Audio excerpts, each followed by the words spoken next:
Welcome in, everyone. I'm your host, Eric, and it is Overreaction Monday. Here we're going to talk about the NFL and what went on this weekend in the preseason. Don't forget to hit the like, subscribe, hit that bell for notifications, leave us a comment down below. Let's get it. First, we're going to talk about the young quarterbacks that were drafted this past season and how they fared this last weekend. So let's get into some of these top quarterbacks that were picked in this year's draft. You got the first overall pick, Bryce Young, out of Alabama to the Panthers. He went 4 of 6 for 21 yards. Didn't see a whole lot of action. Looked decent. The second overall pick to the Texans, you had C.J. Stroud from Ohio State. Now he went 2 for 4, 13 yards and a pick. With the fourth pick, the Colts took Anthony Richardson out of Florida. He went 7 of 12, 67 yards and an interception. With the 33rd pick, the Tennessee Titans took Will Levis out of Kentucky. He went 9 of 14, 85 yards and a pick. Now on to the 2 fourth-round picks that actually played better than everybody else. I got Stetson Bennett to the Rams from Georgia, and I've got Aiden O'Connell to the Raiders out of Purdue. Stetson Bennett went 17 of 29, 191 yards and a touchdown. Aiden O'Connell went 15 of 18, 141 yards and a touchdown. Both of these guys showed the most composure out of any other quarterbacks drafted this season. They just looked calm in there in the pocket, delivered the ball, did their job, had some fun doing it. The other guys, like Bryce Young, C.J. Stroud, and especially Anthony Richardson, did not look as cool and calm and collective as expected. This doesn't mean it won't change as time goes on, and we hope it does. But the difference is, first-round pick to fourth-round pick, that's a huge leap. You better make sure you don't miss. Will these guys last? Who knows? We'll find out. Some of those guys got some great weapons on their team. As Aiden O'Connell and Stetson Bennett, they don't have to lead their teams right away. They're not expected to get in there and mix it up for the starting job. Now, I know it's only one preseason game, but man, the 49ers, they looked absolutely terrible in all three phases of the game. Raiders' offense seemed like they could do whatever they want. The defense was dominating up front, sacking Trey Lance 4 times before he even got out of the game. Trey Lance does not look right for this system. So 49er fans, I got a question for you. Is he a fit in Kyle Shanahan's offense? Let me know down in the comments what you guys think. Or do you think it's time for them to trade him away and get some pieces on that offensive line? Or possibly another quarterback for the future. The 49ers had -1 yards at the end of the first quarter. And that's coming from the Raiders' second-team defense. They just got outworked in every phase of the game. And the only reason they scored came on a Trey Lance ugly pass into the end zone that was juggled and should have been picked by Shelley of the Raiders. He just happened to gift them the touchdown.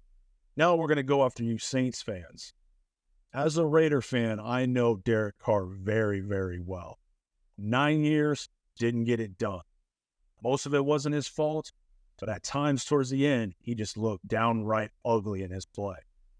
So I'm going to give you guys a tip not to get too excited on his game. He went 6 of 8 in that one drive, 70 yards, ending up in a touchdown.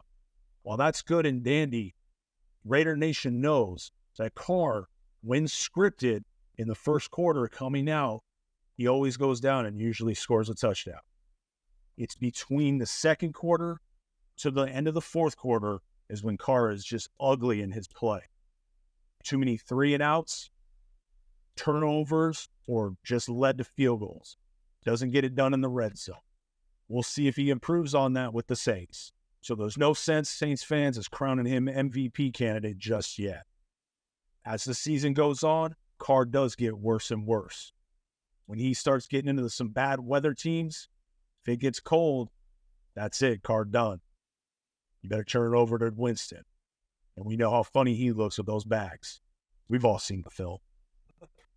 So staying in the AFC West for my last topic on their division, Russell Wilson went 7 of 13, 93 yards and a touchdown. While most would say that looks pretty decent, some of those passes that he'd missed were downright ugly. He just does not look comfortable playing anymore. Is it him being on the Broncos? Is he finished in the NFL? Or is this just something we're going to have to wait on to see Sean Payton gets the best out of him? It's a wait in progress. But when you're in this division, you're going to get eaten alive if you're playing like that. I think, personally, Russell Wilson is done. Broncos need to hurry up and start looking for their next quarterback. Trey Lance might be up for trade. Who else knows? Whoever else is out there at the end of this preseason.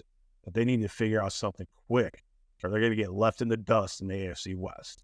Now on to my biggest overreaction of the week. It's the overhype of Justin Fields, the MVP candidate. You have got to be kidding me. First of all, you cannot crown anybody MVP status from one preseason game. We all know how fast the NFL can turn around. 1 second you're on top, the next second you're down. Unless you're Patrick Mahomes. Justin Fields went 3 for 3, 129 yards and 2 touchdowns, which on paper looks amazing. But let's analyze a little bit of this, because a lot of people are talking about it and they've already done it. So I'm going to dive into it one more time. Justin Fields was Mr. Checkdown in his game. All 3 passes were behind the line of scrimmage. He had 1 pass for -3 yards that ended up gaining 11. On another pass, he checked it down to Herbert behind the line of scrimmage by 2 yards, and Herbert did the rest. Great play? Yes. Are you expected to make that play as an NFL quarterback? Absolutely. Was it MVP candidate status? Hell no. And probably the luckiest play of them all is the DJ Moore absolute dog play. DJ Moore is an absolute stud. See my Jets video about him. I talk a lot about the trade between the Jets and the Bears when it comes to DJ Moore. But with that being said, we're talking about Justin Fields. He threw the ball on a screen play 3 yards behind the line of scrimmage. It was low and behind DJ Moore. The rest was the DJ Moore show. He did everything a great wide receiver is going to do in this league. Play ball. And that's exactly what he did. So to crown Justin Fields as MVP off of these 3 throws is insane. Could he be? Yes. Will DJ Moore help him be? Absolutely. Bears fans, pump the brakes a little bit before you jump on this bandwagon this quick. But be very excited and very happy you've got DJ Moore now, because this will help Justin Fields develop quicker than expected. That's it for this week's Overreaction Monday. Tune in next week as we do it again. Make sure you guys like, subscribe, hit that bell for notifications. Leave us a comment down below letting us know what you think. Till next time.